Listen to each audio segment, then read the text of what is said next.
தானியேல் அதிகாரம் 10. பெர்சியாவின் ராஜாவாகிய கோரேஸ் அரசாண்ட 3ஆம் வருஷத்திலே பெல்தஷாத்சார் என்று பெயரிடப்பட்ட தானியேலுக்கு ஒரு காரியம் வெளியாக்கப்பட்டது. அந்த காரியம் சத்தியமும் நீடிய யுத்தத்துக்கு அடுத்ததுமாய் இருக்கிறது.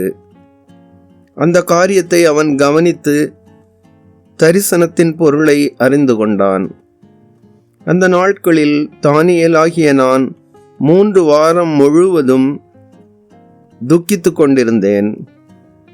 அந்த 3 வாரங்களாகிய நாட்கள் நிறைவேறும் மட்டும் ருசிகரமான அப்பத்தை நான் புசிக்கவும் இல்லை, இறைச்சியும் திராட்சரசமும் என் வாய்க்குள் போகவும் இல்லை, நான் பரிமள தைலம் பூசிக்கொள்ளவும் இல்லை.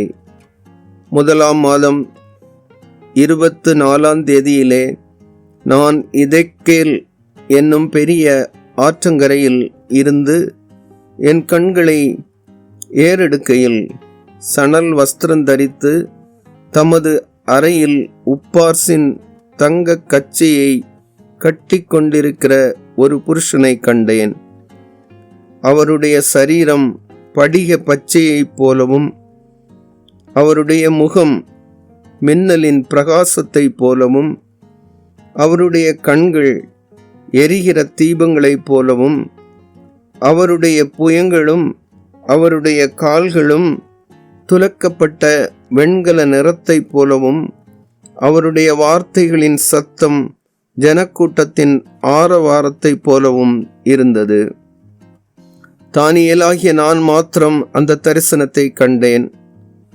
அவனோடு இருந்த மனுஷரோ அந்த தரிசனத்தை காணவில்லை. அவர்கள் மிகவும் நடுநடுங்கி ஓடி ஒளித்து கொண்டார்கள்.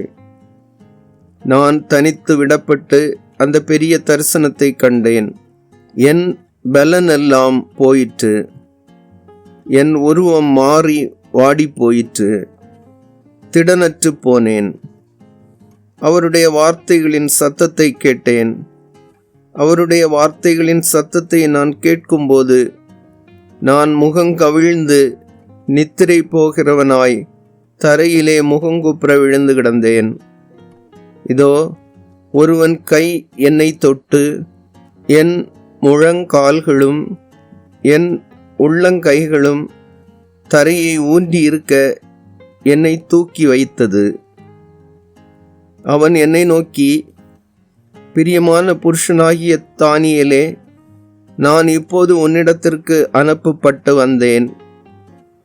ஆதலால் நான் உனக்கு சொல்லும் வார்த்தைகளின் பேரில் நீ கவனமாயிருந்து கால் ஊன்றி நில் என்றான். இந்த வார்த்தையை அவன் என்னிடத்தில் சொல்லுகையில் நடுக்கத்தோடே எழுந்து நின்றேன்.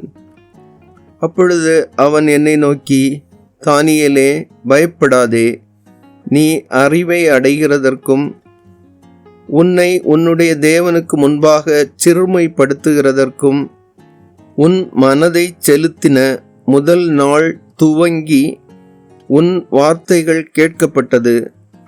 உன் வார்த்தைகளின் நிமித்தம் நான் வந்தேன். பெர்சியா ராஜ்யத்தின் அதிபதி 21 நாள் மட்டும் என்னோடே எதிர்த்து நின்றான். ஆனாலும் பிரதான அதிபதிகளில் ஒருவனாகிய மிகாவேல் எனக்கு உதவியாக வந்தான். ஆதலால் நான் அங்கே பெர்சியாவின் ராஜாக்களிடத்தில் தரித்திருந்தேன். இப்போதும் கடைசி நாட்களில் உன் ஜனங்களுக்கு சம்பவிப்பதை உனக்கு தெரிய பண்ணும்படிக்கு வந்தேன். இந்த தரிசனம் நிறைவேற இன்னும் நாள் செல்லும் என்றான்.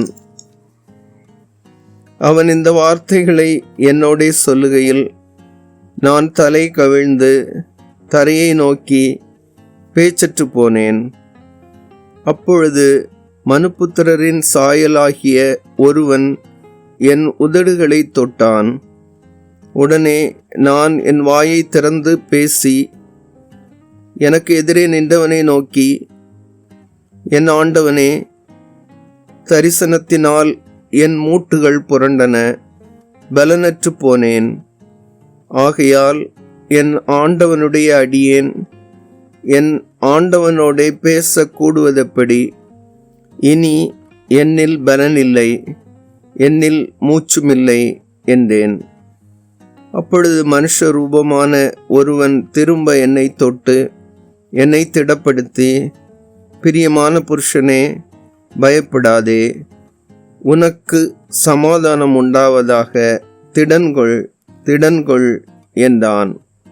இப்படி அவன் என்னோடே பேசுகையில் நான் திடங்கொண்டு அவனை நோக்கி, என் ஆண்டவன் பேசுவாராக, என்னை திடப்படுத்தினீரே என்றேன். அப்பொழுது அவன், நான் உன்னிடத்திற்கு வந்த காரணம் இன்னதென்று உனக்கு தெரியுமா? இப்போது நான் பெர்சியாவின் பிரபுவோடே யுத்தம் பண்ண திரும்பி போகிறேன். நான் போன பின்பு கிரேக்கு தேசத்தின் அதிபதி வருவான். சத்திய எழுத்திலே கண்டிருக்கிறதை நான் உனக்கு தெரிவிப்பேன்.